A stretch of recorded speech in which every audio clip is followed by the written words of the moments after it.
Warahmatullahi wabarakatuh. Ketemu lagi dengan Pak Aziz. Pak Aziz akan mau memberikan daripada materi selanjutnya tentang daripada bab bersuci. Suci itu sehat atau bersih itu sehat. Minggu lalu udah Bapak kasih tahu tentang materi dari bab najis. Nah, hari ini Bapak ingin menjelaskan bagaimana kamu akan lebih tahu tentang hadas. Hadas itu ya yang Bapak udah kasih kamu pertanyaan di rumah. Daripada pertanyaan itu kamu udah sedikit tahu tentang al-hadas. Hadas itu adalah sesuatu yang menempel pada diri manusia, dari kita, yang mengharuskannya kita harus bersuci dengan berwudu atau dengan mandi junub, yang kita tidak bisa itu kalau dalam keadaan hadas, nggak bisa sholat, nggak bisa memegang Quran, nggak bisa tawaf. Nah, Bapak akan ngejelasin nih dua hadas ini. Yang pertama, hadas itu ada dua. Yang pertama, hadas kecil dan hadas besar. Hadas kecil mencakup kesucian dalam diri apabila kita menerimanya hadas itu tidak dibolehkannya sholat dan diwajibkannya kita berwudu. Di antaranya, kalau kita berhadas kecil itu satu, apa-apa saja yang membatalkan wudu. Kemarin udah Bapak kasih tahu tentang batalnya wudu. Ada 4. 1. Memegang laki-laki atau perempuan yang sudah dewasa, memegang kulit. Nah, yang kedua, menyentuh alat kelamin kita ataupun alat kelamin orang ataupun alat kelamin orang yang sudah meninggal dengan alas tangan tanpa ada alas. Yang kedua. Yang ketiga, yang membatalkan wudu yang menyebabkan hadas kecil adalah hilang ingatan, tidur, pingsan, lalu penyakit ayan, itu hilang ingatan tuh. Nah, yang keempat adalah apa tuh? Yang keempat, keluarnya sesuatu dari dubur dan kubul. Dubur itu bagian belakang, apa ya, lupa Bapak tuh. Dubur itu bagian depan, kubul itu bagian belakang. Yang pasti apa-apa yang keluar dari depan dan dari belakang kita, mau pipis, mau BAB, mau keluar darah kalau perempuan haid gitu. Nah, 4 hadas ini atau 4 asbab ini yang menyebabkan orang berhadas kecil. Tuh. Lalu hadas besar, Bapak nggak panjang lebar dulu, kita fokus ke situ dulu. Hadas besar adalah sesuatu hal yang menyebabkan dalam diri kita sebagai hamba Allah untuk bersuci dengan berjunub atau mandi besar. Kenapa? Karena kita terkena hadas besar. Pertanyaannya, apa saja itu hadas besar?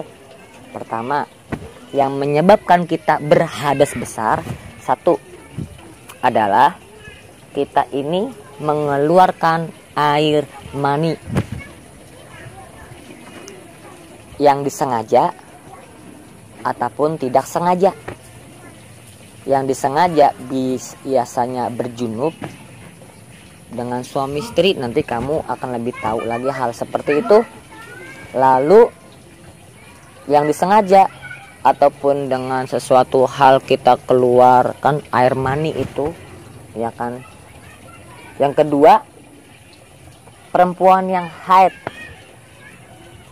yang itu datang bulan lalu keluar darah kotor, setelah dia kelar daripada haid harus mandi wajib. Nanti kamu bisa bertanya sama Bapak tentang haid di kolom komentar ataupun langsung ke grup, biar hal ini Bapak jelasin secara poin-poinnya dulu. Oke. Yang ketiga, orang berhadas besar itu memiliki perempuan yang nifas atau mengeluarkan darah wiladah, atau perempuan yang baru lahir dia pasti ada darah wiladah tuh, darah habis lahiran, lalu dia ada masa nifas 4 kali masa haid. Nah makanya kamu harus pahami kalau haid itu diberikan kepada perempuan oleh Allah Subhanahu wa taala, ada hitungan-hitungan pasti, dan pastinya dari tanggalan hijriyah. Ingat-ingat tuh tanggal-tanggalnya. Apa tadi yang pertama? Keluar air mani akibat berhubungan badan sengaja atau tidak sengaja. Kedua, darah haid. Ketiga, darah nifas atau darah wiladah, ya kan. Yang itu yang pasti kita harus mandi junub. Yang apabila kita terkena hadas besar. Nah mungkin itu materi Bapak sedikit untuk memperjelas kamu apa sih hadas besar dan hadas kecil. Mudah-mudahan yang sedikit ini bermanfaat buat kamu. Tapi sebelum Bapak tutup, Bapak kasih kesimpulan dulu. Oke? Yang pertama, hadas adalah sesuatu hal yang apabila kita terkena, kita harus bersuci. Bersucinya itu ada 2 cara. Kenapa ada 2 cara? Karena ada yang memiliki hadas besar dan hadas kecil. Ada yang dengan berwudu, ada yang dengan mandi wajib. Yang berwudu apa hadasnya? Tadi 4 hal yang membatalkan wudu, itu diantara hadas kecil. Hadas besar itu dengan kita mandi wajib. Tadi keluar air mani, adanya darah haid, darah nifas atau wiladah, seperti itu. Dan ada yang lain lagi, nanti kau bisa lihat di buku. Nah Bapak sekarang memberi wawasan di awal supaya kamu lebih tahu lagi, dan lebih kamu ada pertanyaan-pertanyaan yang mungkin kamu akan lebih kepo dengan hadas ini. Nah mungkin ini aja yang mungkin Bapak sampaikan dan bermanfaat buat Bapak pribadi dan buat kamu. Kalau ada salah dari Bapak ataupun kurang, kamu boleh tanyakan langsung di kolom komentar. Nanti Bapak akan masukkan ke YouTube, dan video selanjutnya Bapak akan kasih tahu lagi tentang materi-materi berikutnya, dan tata cara wudhu, tata cara mandi junub, dan tata cara tayamum. Oke, sampai sini perjumpaan Bapak sama kalian. Mohon maaf apabila ada perkataan yang tidak sempurna, dan mudah-mudahan manfaat buat Bapak dan kamu. Assalamualaikum warahmatullahi wabarakatuh.